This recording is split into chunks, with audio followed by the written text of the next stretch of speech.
Welcome to the Recruiter Startup Podcast. Bit of a different one today. We've brought on a mental health expert, and I think we all need a bit of that right now. It's challenging times. So, welcome, Louise Ansell from Sky Bounders. Tell me a little bit about what your company does. Hi, Dualta. We focus very specifically on helping businesses to develop their team's mental health, wellbeing and performance levels. So do that in different ways. Work on a consultancy basis to get their strategies in place, but also offer coaching and training courses. So that can range from mental health awareness courses for their team members through to running sessions on how they can manage their mind state so that they can perform really, really effectively, even in high stress contexts or challenging contexts. I work with a range of different clients in that kind of way. We are in the COVID-19 era. Will we call it the era? Or hopefully it's not going to become an era, but yeah, I think you're right. We are in COVID-19 territory. And you have been in isolation for quite a while, right? Because you guys were in Spain before this. Walk me through your experiences with COVID-19 so far. I think, as with everybody, it's been a huge roller coaster of complex emotions. You're right. I mean, we work out in Spain at the beginning of every year. So we were out in Spain when it was first sort of really kicking off in Europe, and then drove back through and came back into England just as lockdown started in England. So yeah, I mean, the isolation phase has been going on for quite a long time. And I think it's worth recognising that everybody has different challenges associated with this, and you go through loads of different emotions, both personally but also from a business point of view. It's a challenging time for everybody, and working through those challenges it's an interesting process. It really is, but it's meant a very quick convert of the business to be able to provide online provision, certainly. How do you provide for yourself in that time from a mental health perspective? I think it's actually really good, if I'm honest, Dualta, because I work a lot with individuals and groups, helping them to really put into action effective techniques so that they can manage their emotions and manage their thought processes. It's been a really good exercise in having to really do that myself as well, because we all need to do it. It's a continual training process, mind management in that sense. So certainly putting into action a lot of, I guess, practicing what you preach and all the rest of it. Yeah. How has that changed your own daily routine? Daily routine, now I'm a very big believer in making sure that you've got routines in place that give you, at the moment, sense of certainty and help with your motivation for the day ahead. So the actual routine in the mornings, for example, is much the same, as in, a very, very keen believer in sort of visualization, getting the movement in the body going first thing in the morning, etc., and really getting your mind state into a really positive outlook, ready for the day ahead. But then rather than leaving to perhaps go and do a meeting with a company or to go and run a training event of some kind, it's a case of switching on the laptop and switching on Zoom, because everything's now gone to Zoom or other platforms. Microsoft Teams was the other day. I had to do a big talk to a group of leaders. They were NHS leaders. And it's a different ballgame. It's a different way of operating, but we can make it work. It's looking at things in a different way. So I suppose the big thing out there right now is that thousands of people have been furloughed. Yeah. What advice do you have for companies that are putting people on furlough from the perspective of well-being strategies and how that ultimately affects performance? Yeah, I think it's worth leaders and directors recognising that people are going to experience a whole range of different emotions and complex situations that they're going to have to deal with very quickly. I mean, many people have now been on furlough for the last few weeks, so they've almost sort of had to get into a new way of being already. But leaders in particular need to recognise that their approaches to performance and well-being need to be slightly different for those on furlough compared to those who have perhaps done the shift to working from home, and also for themselves as leaders as well. The first thing that I say to any leadership team, whether that's one director or whether that's a board, is that well-being strategies need to start with them first of all, because actually this is a stressful time and they're not immune to that, and their stress will actually start to show cracks, which then filters through to the team members. So they need to focus on that initially. But then it's recognising what some of the factors are that are going to contribute to people on furloughs. Their levels of well-being are going to be affected by the fact that they've gone from a working position, suddenly being at home, being isolated from their team, but also you've got the added issue, particularly with recruiters, for example. They are typically very well connected. They're used to being on the phone. They're used to often working quite fast pace. And suddenly, they've got potentially 3 months off, which some are going to love. They're going to spend time with the family and do the garden or whatever else. And for others, they're going to experience a slight change in terms of sense of purpose. That's starting to reduce. Waking up in the morning and thinking, what's the point getting up? Motivation levels starting to reduce. So the issues are going to be different for different people, but leaders particularly need to be aware of what some of those issues are going to be. And it's not just a case sticking everybody on furlough and seeing them again in 3 months' time, because to be honest with you probably won't see some of them again in 3 months' time if you do that.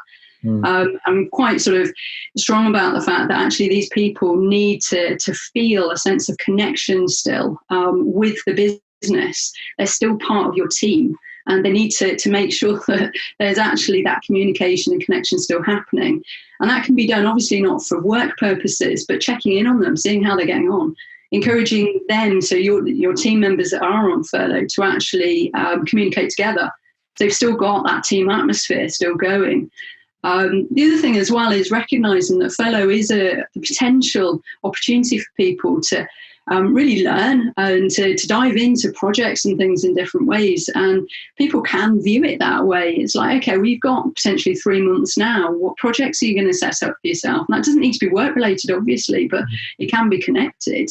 So learning new skills, certainly helping them to know that they've got support there, and asking what support they want from you as well. And ideally training them in some kind of strategy so that they can manage their well-being during the time that they're on furlough.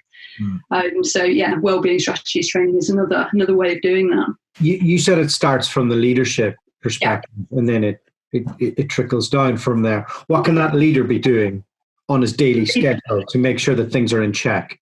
Yeah, I mean, one of the first things that I'd suggest with any of the leaders, certainly the ones that I'm working with at the moment, that they need to be very aware of their mind state and how they're controlling their mind state.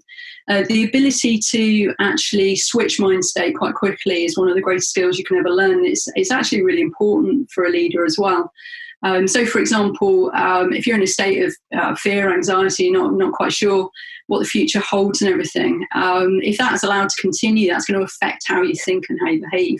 If you can take control of that and switch it, so it's actually, okay, we've got a challenge here, we're going to embrace it, we're going to do this, it's completely different. How do we do that? It's interesting, actually, because there are some very quick ways you can do that in terms of your mind state change. But one thing that I'd say is, like, the gear change, the mind state change is one aspect of it. And I sometimes liken it a little bit to a car. So you have a car where if you want a car that's going to be able to do really, really well on a journey where it's really hard going, so it's uphill, it's got loads of changes in the road, which is exactly, if you think about it, what the situation is with us. It's hard going at the moment. There are lots of changes happening.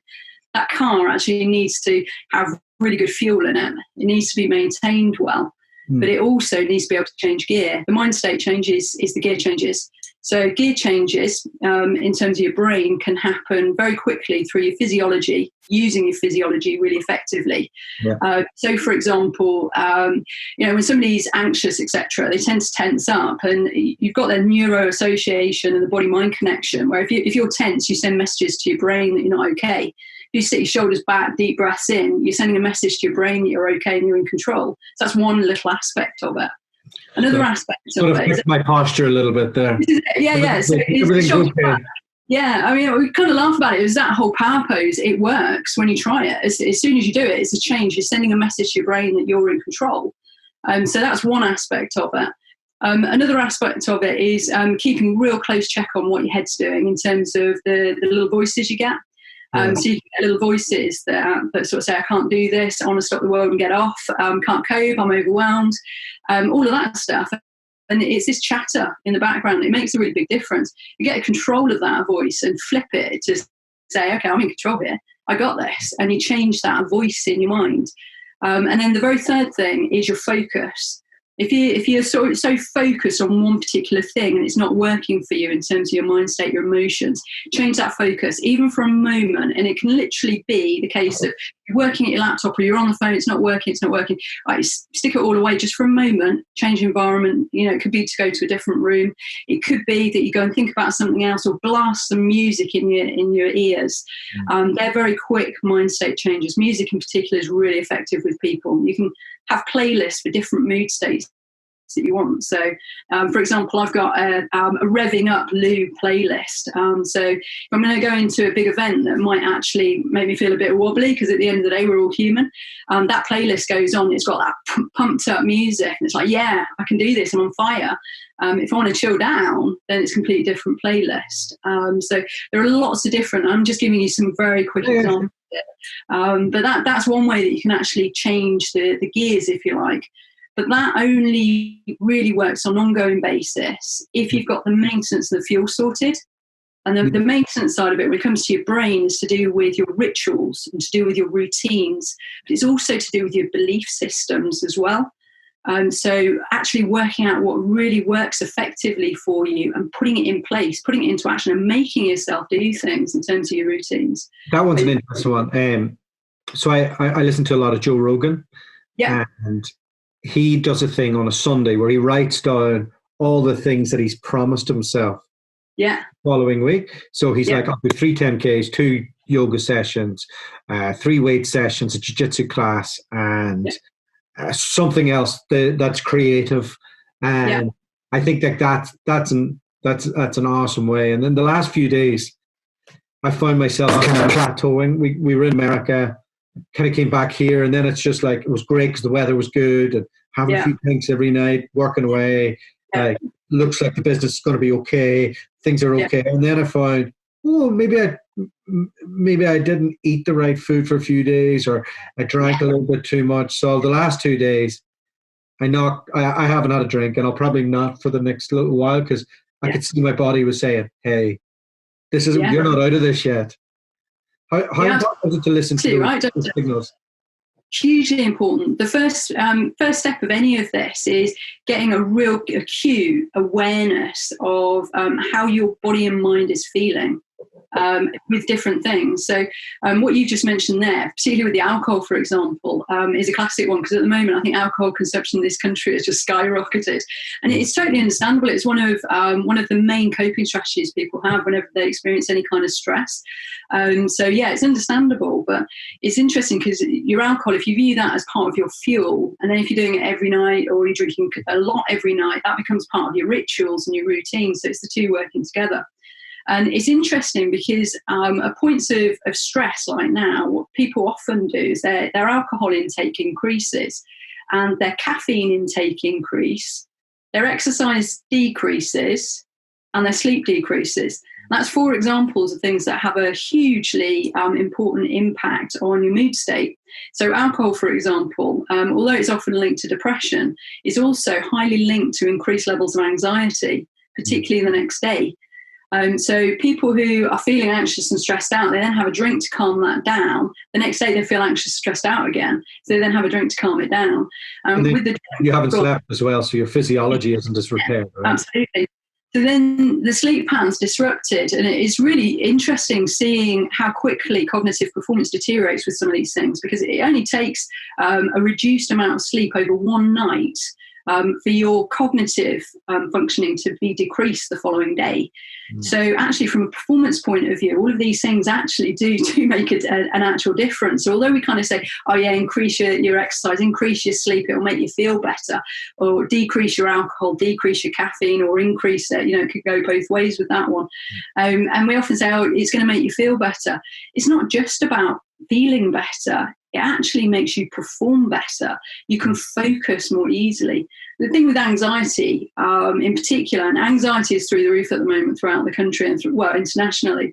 The thing with anxiety is it affects your ability to focus, and it affects your ability to concentrate. It affects your memory. All of these things in terms of actually work, but also just having conversations on a personal level as well, makes everything a lot harder. So ideally at the moment, it would be ideal for people just to monitor the alcohol levels, bring it down a little bit. And anybody who is experiencing sort of that added tension, that high pepped up feel associated with increased anxiety, like reduce caffeine down, makes a huge difference, caffeine on anxiety levels. All right. So they're examples of fuel, so yeah. The world that I live in, the recruitment world. Yeah. So this is what happens, right? The market dips, and what we look for as business owners is we don't look for creative ways to flip the market. We look at ways to increase activities especially when people are working at home, to make sure, number one, they're actually doing the work. Yeah. And that, like, we know that they're not taking us for a ride, but really it's not going to make a difference because the market isn't there. And then that also helps owners to go, well, if somebody has to go, that person hasn't done it, so they're first out, and then that's the example. But they're very negative ways of managing, and I feel like that is going to negatively affect how these people view their job coming back in. If you were to manage a sales team, or put in a program of well-being for a sales team, what would that typically and they were your team? What would you do from a daily, weekly prescription? Yeah, I think the very first thing would be get them going in terms of training them to be able to deal with the challenges ahead. So psychologically being able to deal with those, that needs to start right away, because we're only at the start of this journey, Dualta, as you're aware. No, we're not. No, we're out of this in a couple of weeks. we have to think so, but there are going to be added complications as we go through. So all of that preventative stuff and really getting them strong psychologically. But then I think the other thing as well is recognising that we need to get a bit creative. You say we're not typically creative, but actually this time in particular is shouting out for people that are able to look at things differently and to change how they operate. Now, recruiters are actually very resourceful. It's part of their jobs in many ways for many of them. And it's actually looking in on it and saying, okay, well, our outcomes have always been, for example, how many clients can you get? How many jobs can you fill? It's like flipping it and saying, okay, we need to change the goals here because actually the game's changing. And rather the outcomes being just solely about those numbers, it's like saying, okay, what skills have we got in this pot? And how do we now come together and actually use these skills to refine what we've been doing in the past so that we're better prepared for the future? That's one way of looking at it. And also to look in on the situation and say, okay, well, how do we develop the skill base right here? So you're looking at it in a different way, but you're changing the goals because, like I say, the game has changed. For this period of time, it's definitely changed. So there's no point in measuring people against old goals. They don't apply in the same way at the moment. So that would be my suggestion. How can we motivate people to take part more in well-being strategies that are implemented by companies? Because ultimately, ultimately, well-being is linked to performance. And the better the well-being, the better the performance. Like an athlete, where if they take better care of themselves, the output will be that bit greater. It's no different to somebody who's in a work scenario. How do we make these young people aware of that, and how do we motivate them as leaders? I think often the terms, particularly mental health and well-being, for a start, businesses often think of mental health as something they just need to put tick in the box. It's something that everyone kind of knows is relevant. So mental health awareness, mental health first aid is another thing. And we certainly run those courses, but it's not all about that. And the well-being side of things often has this I'm going to use the term fluffy, this fluffy kind of image, and it's about meditation and it's about these kind of things. And actually, meditation is one of the techniques that you could employ to help with your well-being, but it's only one thing. And I think it's recognizing, and teams recognizing, that unless you actually look after your well-being, psychological well-being, you're never actually going to perform to the standard you could possibly perform to. You just won't. And people can push themselves, but if they're stressed out and they're not managing that stress effectively, they're feeling anxious, but they're not managing that anxiety, then their performance throughout life and their potential is not actually going to be achieved or maintained at all. So it's coming at it from a slightly different viewpoint, I think, and it's one of the key reasons why, certainly with the work that I do through Skybounders, we very definitely focus on the fact that this is about you fully engaging in life and fully applying your abilities, your skills, and achieving greater potential personally and professionally. And I think most people would want to do that. And if they're not wanting to do that, it sort of like raises questions whether or not they're in the right thing at that point in time for them. So yeah, that's kind of where we come from in terms of the link between the two, the performance and the well-being. Do you find that it's more people in leadership places that are interested in doing this as opposed to implementing it for their teams? It's get a range of different clients, but it's usually the more forward-thinking startups in particular recognise the complete need for it from the outset, because otherwise, if your people aren't at the forefront of what you're doing as a business and they're not an integral part of your value system as a business, if you like, then it drastically affects how you run that business and how effective that business is in most cases. So a lot of the time it's much more forward-thinking clients that are actually saying, yeah, we need this, we need coaching for our team, we need to see how we can help them to develop their skills so they can overcome whatever challenges might be ahead for them. And they'll do that in a range of different ways, whether it's one-to-one coaching, small group coaching, or training courses. At the moment it's online training courses a lot, and a lot of that is focusing on the mental health awareness side of things, because businesses recognise that it's a key problem right now. It's more relevant now than it's ever been. Yeah. What do you think of the media right now? In terms of the impact on people's processes, the media is one of the forms of fuel, as I mentioned before, and I think it's really, really important that we keep up to speed with what's happening. From a business point of view, we need to, but also personally, we need to know what's happening so we can make decisions now and in the future. I think we need to be very aware of the impact that can have psychologically. I've got somebody at the moment who's got very high levels of stress and anxiety, like showing, then discovered they've got Sky News on in the background all day long, and you sort of think, actually, you can kind of see where some of the problems are right now. So it's thinking about, okay, what am I going to pay attention to, and what's productive for me, and what do I need to know, what's less important for me to know. I certainly, the social media side of things, I'd say exactly the same. That's social media, I think, is really important at the moment. It's another form of connection between people. But it's whether or not you choose to get engaged with some of the arguments that are going on social media and the debates and some of the very negative news reports that are being shared, etc. So it's being selective, and it's working out what type of fuel, if you like, you put into your brain, what time of day you put it into your brain. So watching the news last thing at night might not be the best thing. And then, how much do you spend 2 hours on social media and on the news channels, or do you just just check it? Though.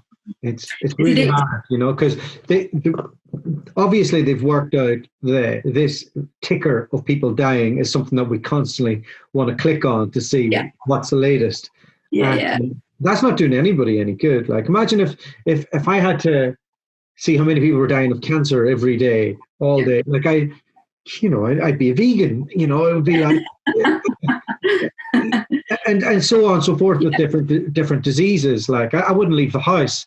Yeah, it's tricky. Being selective of the media right now is very hard. Like, the only podcasts are really the only way to make sure. I know that Joe Rogan will have a balanced enough guest on, and he'll dig in and around different stuff. But then, if I put on a right wing American channel or a left wing, they're both horrible. And the only entertainment bit is whatever Trump's saying, and yeah. that's like a comedy sketch.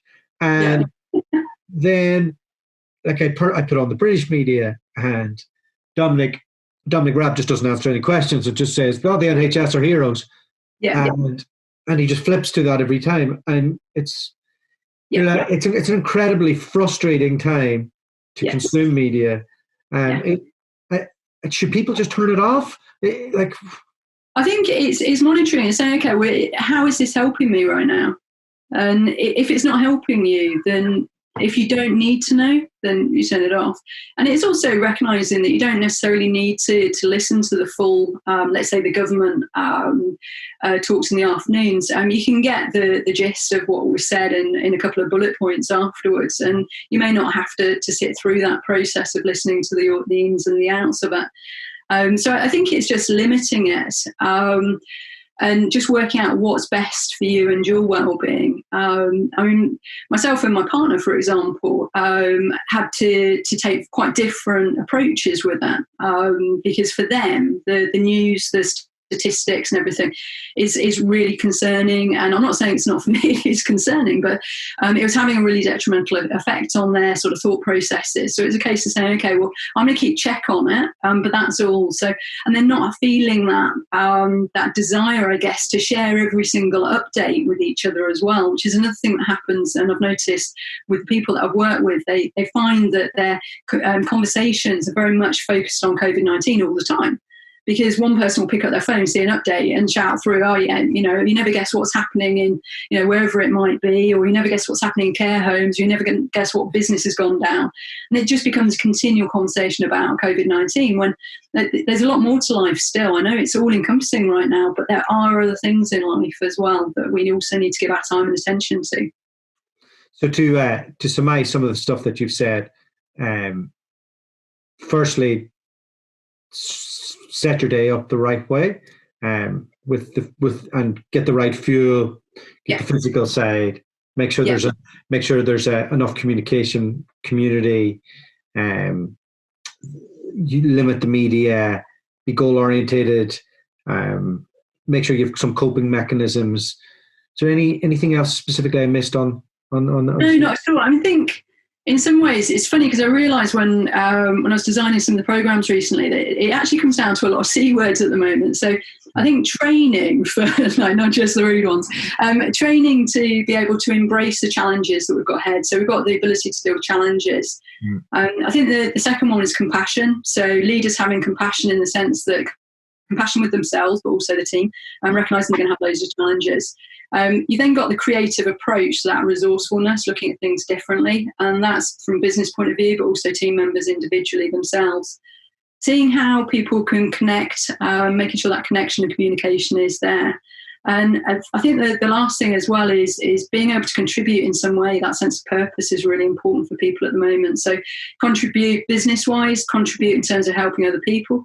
And so there's lots to it.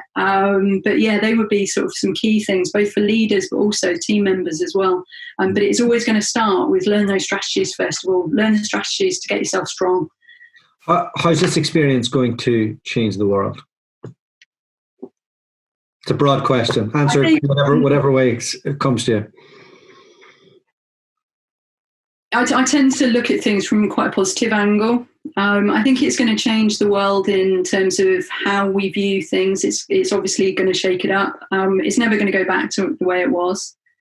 I hope that people start to recognise what's actually important, both for themselves, but broader than that as well. Men everywhere will grow their hair back. Maybe. And hopefully it gives us that unmistakable appreciation for what we've actually got. Because when you start having it restricted and things, it makes you realise actually, some things are really important to us. So yeah, I think it's going to change the world in that sense. Business wise, I don't think business will ever go back to how it was, in the sense that our working practices, I think, are going to change significantly. I think there's going to be a much increased recognition of the value of flexible working for people, and remote working will become more of a recognisable thing that is achievable and it does actually work. But I don't think people will necessarily go fully remote. But they'll want that connection back with people face to face. But certainly, I think flexible working or remote working are going to definitely increase after this. Okay, Louise, fascinating stuff. I agree with all of that. Where can people find you, and what's the best way to reach out to you? Best way to reach out to me is probably on LinkedIn, actually. So feel free to get in touch on there. But you can also obviously email me through louise@skybounders.com. And the website skybounders.com has got more information. There's also some resources on there for remote working, that kind of thing at the moment in relation to wellbeing. And those resources are being developed all the time. So yeah, take a look and feel free to get in touch. Thank you so much for coming on. No problem at all.